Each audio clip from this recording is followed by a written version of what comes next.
Bonjour, on est le mardi 9 mars 2021 avec une météo qui semble froide, en tout cas il fait froid, et bien sûr avec un ciel qui est chargé en nuages, donc on ne sait pas s'il va pleuvoir. Il y a quand même une certaine forme de nébulosité, même si elle n'a pas une grande nébulosité. Mais en tout cas, le ciel apparaît blanc avec un éclaircissement bleu du fait de l'arrière-plan. Ce qui veut dire que bon, c'est chargé, mais pas aussi chargé qu'on pourrait le penser. Mais il y a quand même des petites pluies qui sont tombées, bon, des fines pluies légères, quelques gouttes, on va dire ça comme ça. Et voilà ce qu'il en est de la journée d'aujourd'hui. Donc une journée froide et ça risque de tomber. Bon, c'est indécis, on n'en sait pas plus. Bon, ceci étant dit, je vous présente ici donc un logiciel, un logiciel Skylab. Je m'excuse, c'est pas Skylab, c'est Scilab. Sci de science, science de science, lab de laboratory, laboratoire de science. Pas confondre avec Skylab qui est SKY-LAB de ciel. Voilà, le laboratoire du ciel qui est un engin spatial bien sûr de la NASA. Pas confondre Scilab de Skylab. Ce n'est pas la même chose. Bon, c'est deux choses différentes. Il y en a un, c'est un logiciel, l'autre, c'est un engin spatial fabriqué, conçu par la NASA pour, pour à des fins, à des fins d'études de cosmologie. Ceci étant dit,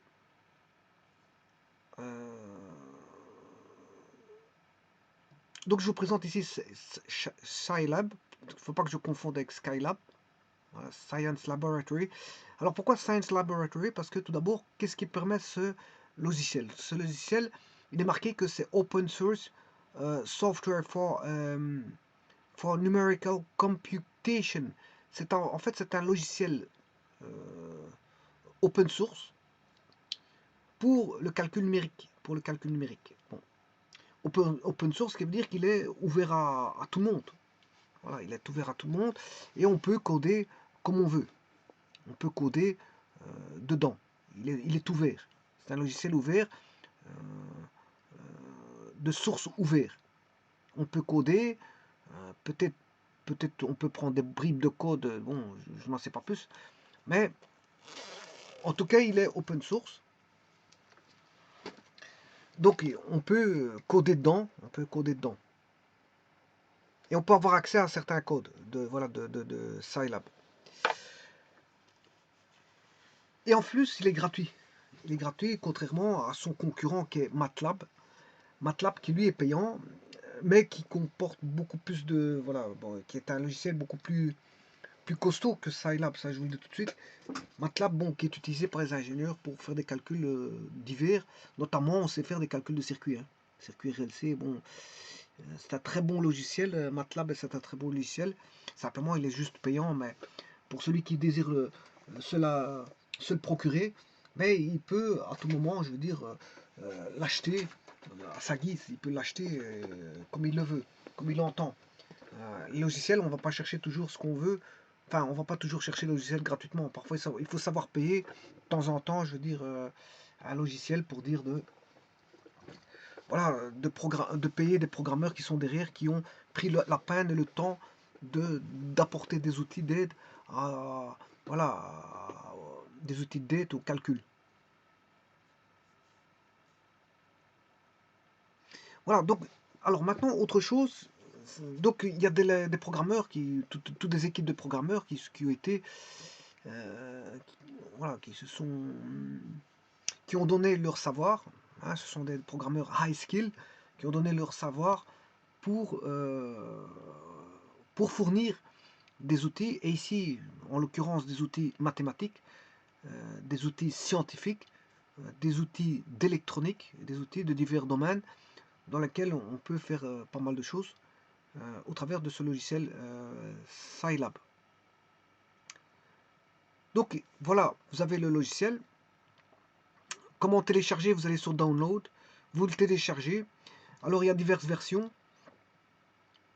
Scilab 6.1.0, Scilab 6.0.02, enfin, Scilab 6.1.0, Scilab 6.0.2, Scilab 5.5.2 et avec les exigences du système. Alors je vais parler des exigences du système. Ici, Windows, Linux et Mac OS X.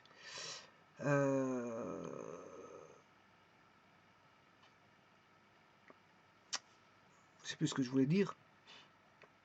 Oui, au niveau des versions, bon, les versions permettent d'améliorer. C'est parce qu'on apporte des nouvelles versions, parce qu'en fait, il y a des améliorations, voire même peut-être des petits bugs qui parfois apparaissent dans la programmation, mais qui ne sont pas tout de suite traités, quoi qu'on peut envoyer des petits, voilà, des petits patchs, des petits patchs de correction, mais généralement, on corrige tout. À la version suivante, on fait une nouvelle version avec des petites améliorations, mais des corrections de ce qui n'allait pas au précédemment et voilà, des petits nouveaux outils, des petits nouveaux outils. Alors, maintenant, en ce qui concerne le système d'exploitation, vous savez très bien que un système d'exploitation, c'est ce qui est l'interface entre le matériel électronique et voilà, le monde de l'informatique. Il y a une interface entre les deux, et pour avoir une bonne mise en marche, une bonne marche de votre, par exemple, de votre ordinateur, eh bien, on introduit bien sûr une interface qui va faire l'interfaçage entre le matériel et le logiciel. C'est ce qu'on appelle bon, un système d'exploitation, donc qui est bien sûr paramétré en fonction de ce que possède comme voilà de ce que possède votre machine, votre ordinateur. Il possède, voilà, en fonction de ce qu'il possède, on va le paramétrer en fonction de sa taille, de sa mémoire, voilà, de son processeur, etc. Tout est programmé de telle manière à avoir une bonne interface entre le logiciel, les logiciels et la machine. Bon, ceci étant dit, ben, le software ici, Scilab, c'est un software, c'est un logiciel. Donc, ça veut dire que, bon, pour qu'il puisse fonctionner, ben, il doit respecter les règles du système d'exploitation qui, lui, définit les règles voilà, d'usage, d'interfaçage entre, bien sûr, la machine et le programme. Et donc, le programme doit voilà, se plier aux règles du système d'exploitation. En l'occurrence, vous aurez compris que Scilab dépendra du système d'exploitation. Si le système d'exploitation est sous Windows, sous Linux ou sous Mac, voilà, OS, Operating System X.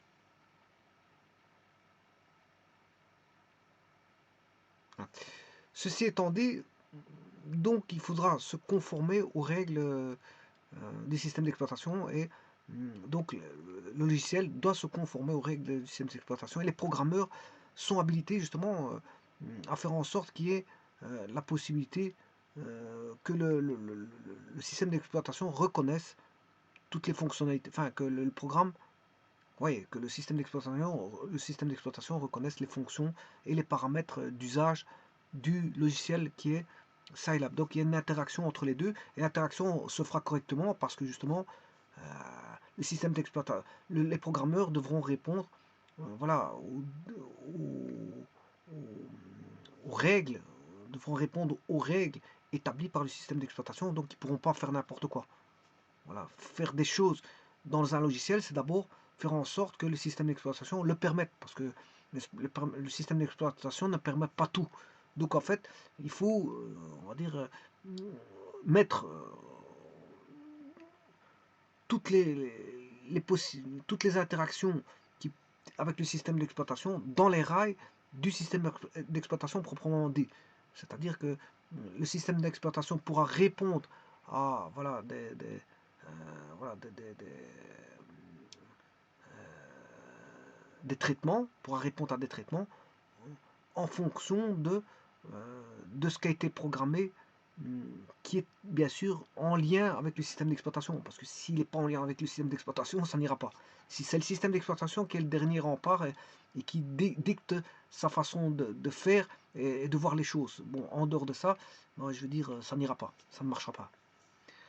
Donc il y a des programmes qui fonctionnent sur Windows parce qu'ils ont été, parce que les paramètres du programme et des fonctionnalités du programme ont accès voilà, aux fonctions de Windows.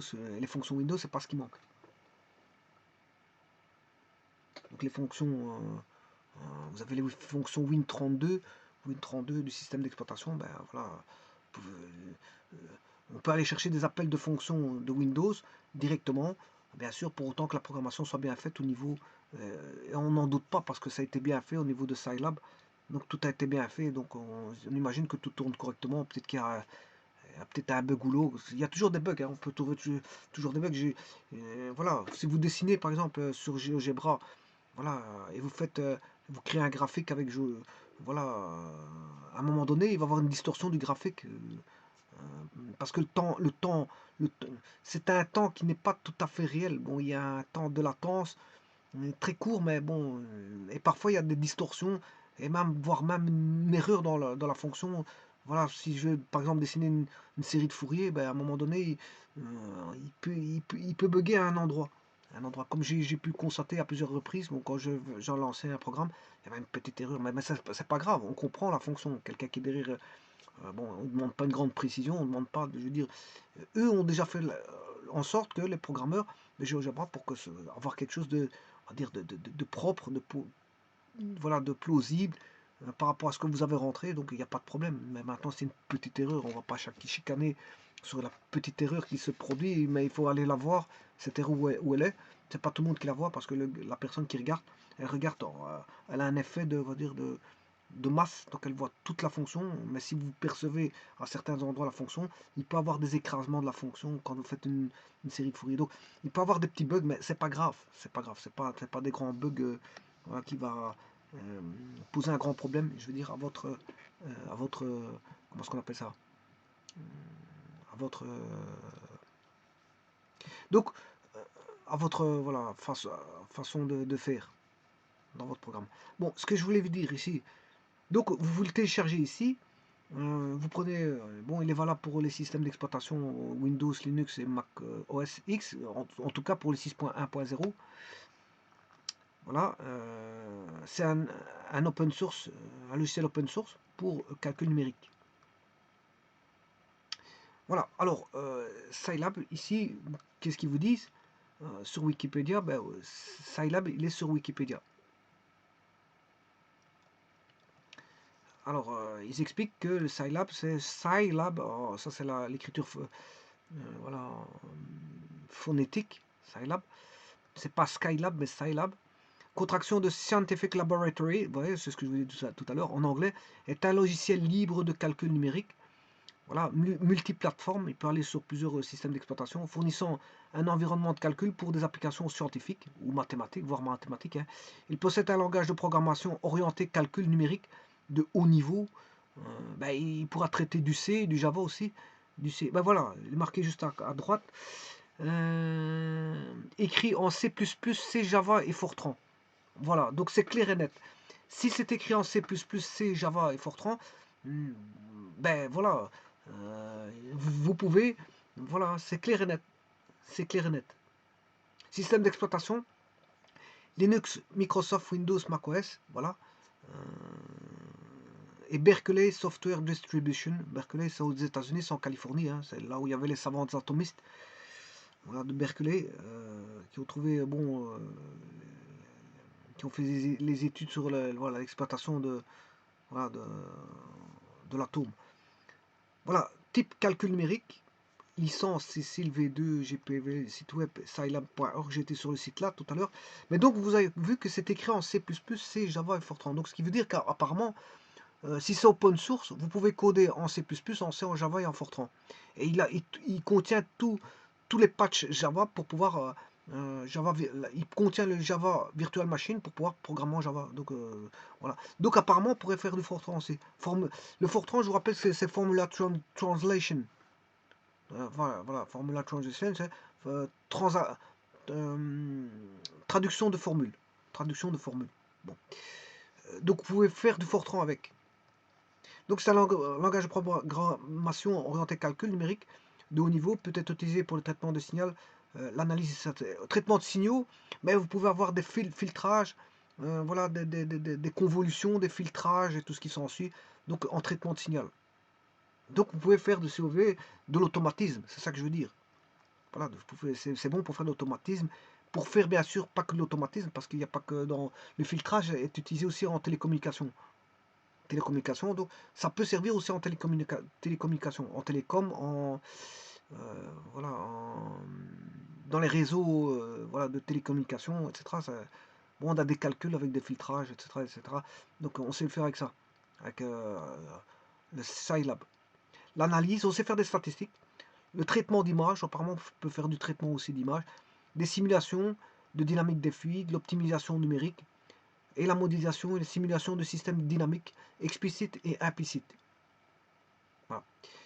Il est disponible pour Windows, macOS X, GNU, Linux et BSD. Voilà. Alors, la syntaxe et les possibilités offertes par Scilab sont similaires à celles de MATLAB. Bon, mais similaires, d'accord, mais je crois que MATLAB est bien plus fourni, je crois. Je ne suis pas sûr, mais MATLAB est bien beaucoup plus fourni et MATLAB est payant. MATLAB est payant. Bon, MATLAB c'est un logiciel, je veux dire, aussi puissant, très puissant. C'est un logiciel très puissant, MATLAB. Donc, je peux vous dire qu'il est très bien fourni. Donc, maintenant, si vous désirez payer MATLAB et acheter MATLAB, il n'y a pas de problème. Bon, que vous achetez MATLAB ou vous utilisez celui-ci. Si vous manquez des outils ici, vous pouvez aller voir sur MATLAB s'ils n'y sont pas. Voilà. Donc, mais les deux logiciels ne sont pas compatibles, bien qu'un traducteur de MATLAB vers Scilab existe. Donc, il n'y a pas de compatibilité, bien qu'il y ait un traducteur qui existe. Voilà.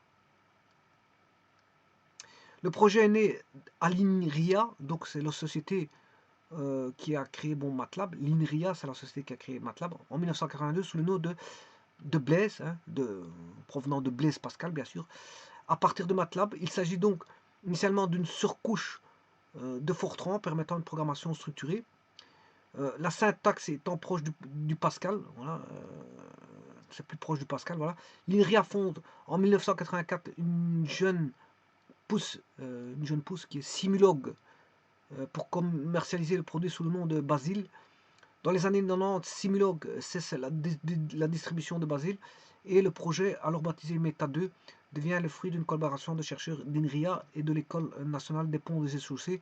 La première version de Scilab, nommée alors Psylab,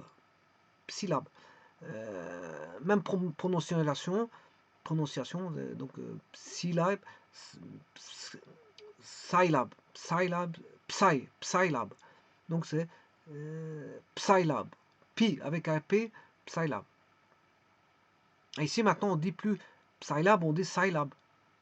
Voilà, avant c'était Scilab, maintenant c'est Scilab.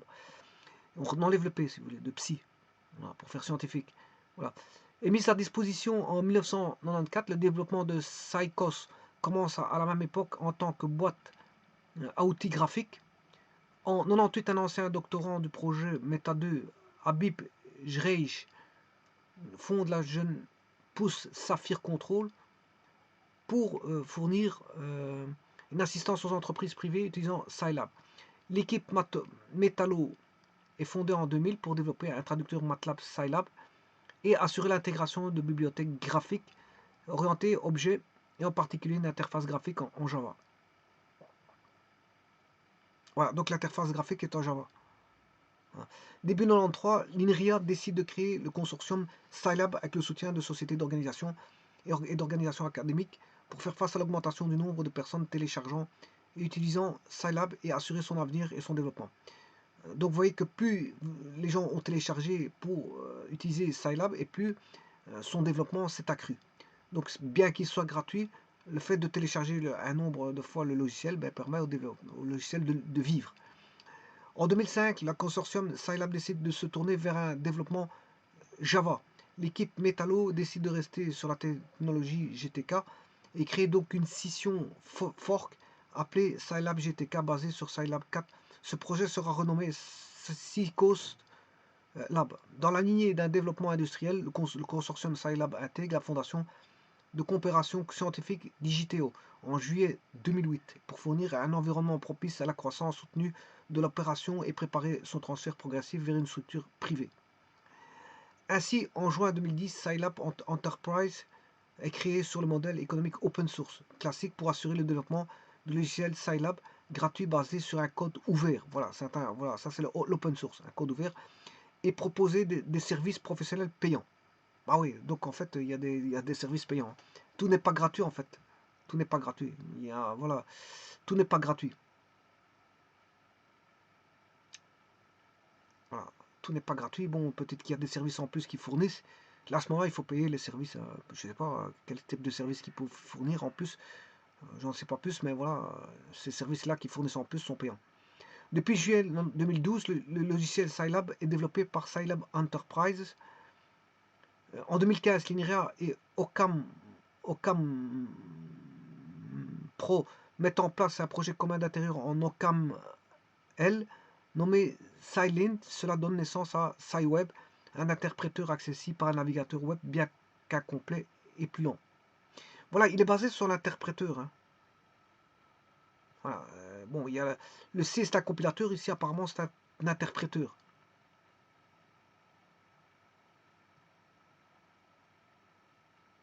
Voilà, et on sent qu'on a affaire à un interpréteur.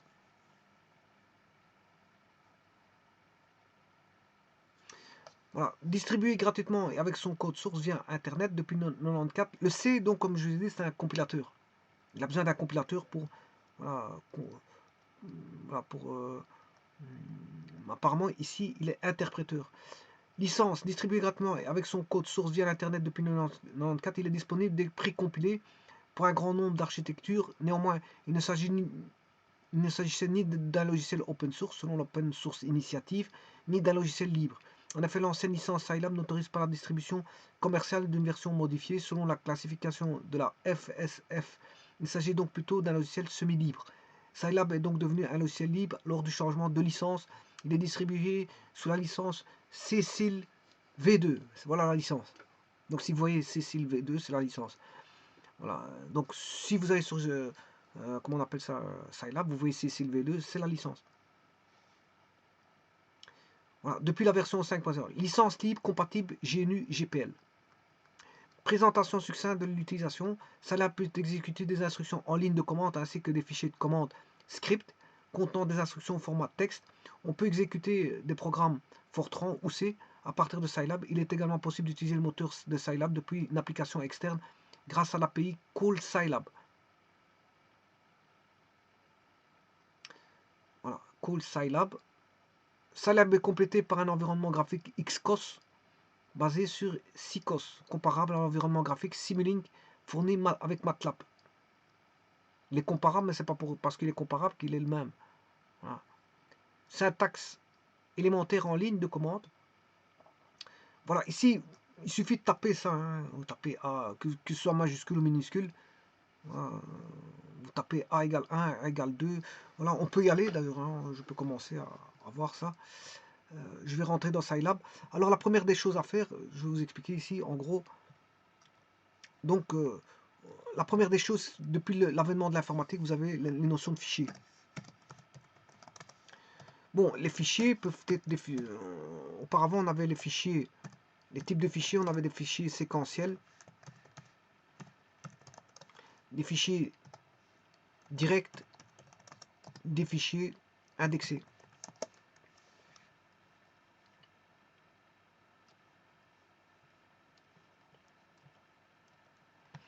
Et ça, c'est depuis l'avènement de l'informatique. Hein. Bon, ça ne date pas d'hier. Hein.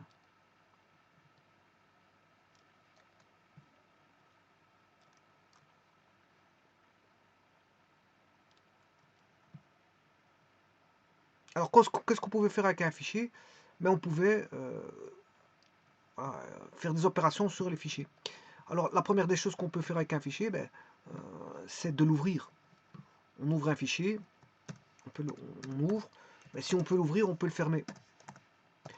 Voilà. Et pourquoi faire l'ouvrir, le fermer? Bon, bien sûr, s'il n'est pas créé, il faut le créer, hein. On peut créer un fichier, voilà, l'ouvrir, le fermer, voilà, on peut le sauvegarder.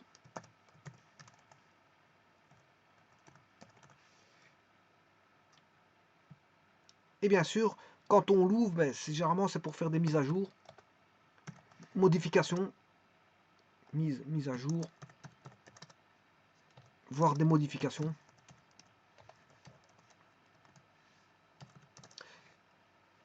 Je m'excuse. On peut, bien sûr, tout ça c'est ce qu'on peut faire avec un fichier.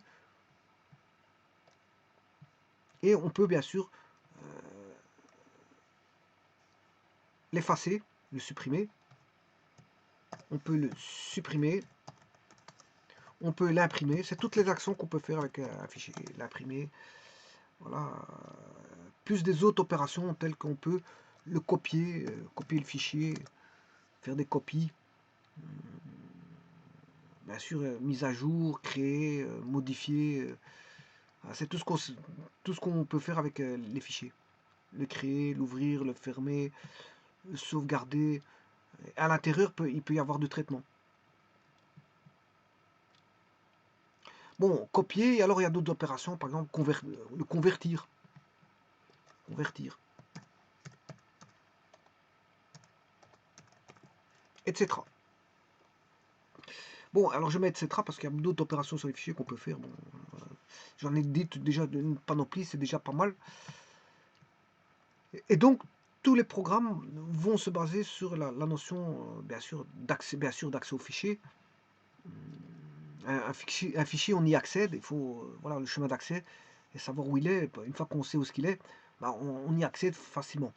Et justement, si tous les programmes, tous les logiciels que vous allez voir ont une architecture basée sur les fichiers. Donc ce qui veut dire que la première des choses que vous avez, c'est le traitement en correspondance avec le fichier.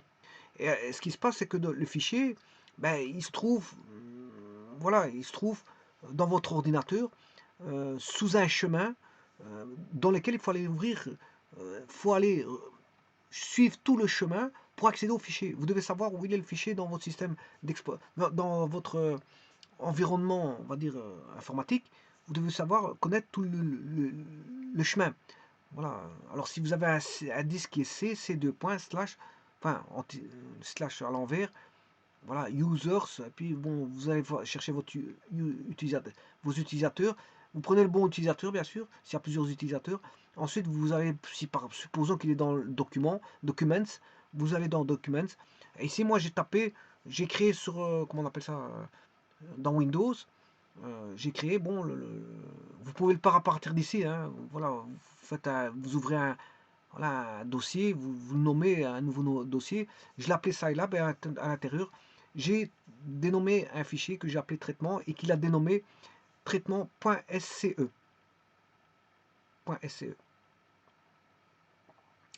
Alors, ça c'est une chose. Vous avez d'un côté donc ce qui veut dire que vous pouvez gérer les fichiers, vous pouvez avoir accès aux fichiers comme vous voulez.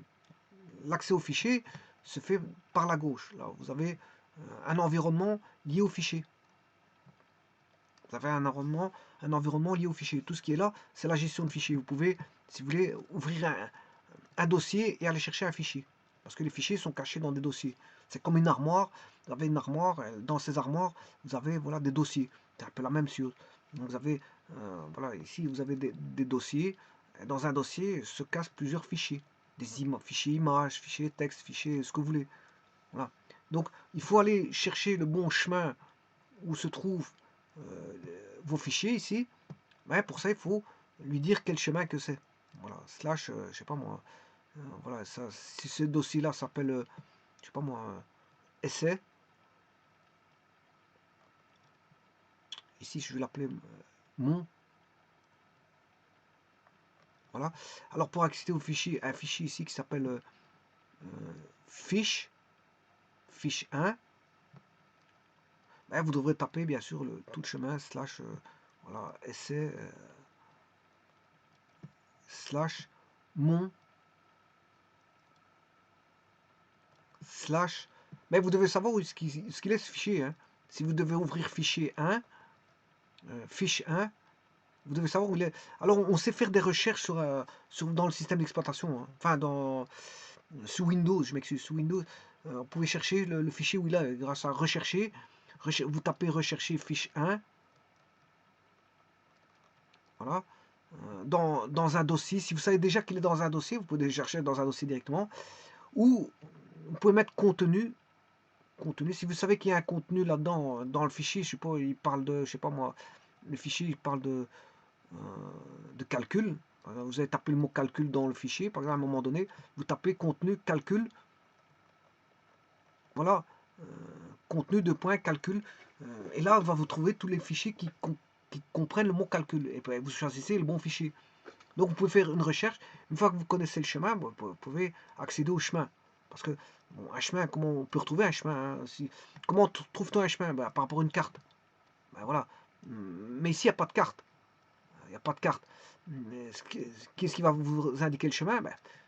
La carte, c'est la recherche. On peut faire une recherche informatique. Vous faites une recherche informatique via bien sûr, vous cherchez un fichier avec un contenu dedans, hein. Par exemple, le mot calcul est dans le fichier. Vous vous rappelez qu'il y avait on peut rechercher par date aussi, des fichiers par date, voilà, plusieurs méthodes de recherche. Et ça, c'est votre carte. C'est votre carte qui vous indique, ouais, mais le chemin, il est dans le chemin, là, il va vous donner tout le chemin, et à ce moment-là, vous parcourez le chemin là, et vous savez où il est le fichier. Voilà, si vous ne savez pas où il était le fichier au départ. Par exemple, si un patron vous demande, bon, va me rechercher tel fichier, ben, vous ne savez pas où il est, vous n'avez pas forcément eu accès à n'importe quel moment au fichier, vous n'avez jamais eu accès à ce fichier, ou en cours, vous utilisez l'ordinateur de quelqu'un, mais le patron connaît le nom du fichier, mais pas vous, vous ne connaissez pas où est le fichier, vous n'avez jamais utilisé ce fichier-là, vous ne savez pas où est le chemin, quel est son chemin, eh bien, vous tapez rechercher fichier, contenu, voilà, s'il y a un contenu, vous allez le trouver, l'ordinateur va vous faire la recherche en 2 secondes. Enfin, il va vous même, je crois même qu'il va vous mettre un temps, je sais pas, je me rappelle plus s'il a un temps, il va vous mettre un temps de recherche. Je ne me rappelle plus parce que je sais plus, je sais plus. Voilà. Voilà. Ceci étant dit, donc vous avez tout ce qui est accès aux fichiers ici, et là, ce sont des fichiers, si vous voulez, des fichiers texte. Il existe plusieurs types de fichiers, des fichiers binaires, des fichiers texte, etc. Et bon, il y a toutes sortes de fichiers. Et ici, il s'agit d'un fichier texte. Donc, dans le fichier texte, voilà, va contenir justement le code. C'est le code. Le code, il est là, dans un fichier texte. Le code est dans un fichier texte. Voilà. À côté de ça, ben, on aura une console, voilà, qui va justement interagir avec les fichiers. Ça, c'est la console. Alors, ils vous disent qu'on peut faire directement des calculs, hein. Si je fais 2 plus 3, moins 4, plus 5, voilà. Là, il pourra faire directement, hein. Ben, vous faites juste Enter, et vous calculez. Lui, il va vous mettre ans.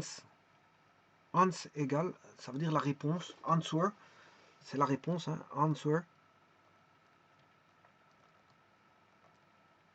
Ouais, c'est en anglais, hein. Si vous dites tracé, c'est plot. Plot. Alors, tracé, c'est plot 2. Il y a plot 2D, enfin, tracé en 2D, mais il y a plot 3D. C'est en anglais, c'est un langage qui est en anglais. Voilà, donc ici, si je peux vous montrer des petits trucs, ben, on va faire déjà un petit calcul. Oui, bon, je vais effacer tout. Pour effacer tout, vous cliquez à droite, là, il est marqué Clear Console. Voilà, je vais. Are you sure you want to clear the console? Yes, oui, je suis sûr d'effacer. Bon, je n'ai pas fait d'erreur, donc c'est bon. Alors ici, je vais vous faire un calcul. Regardez,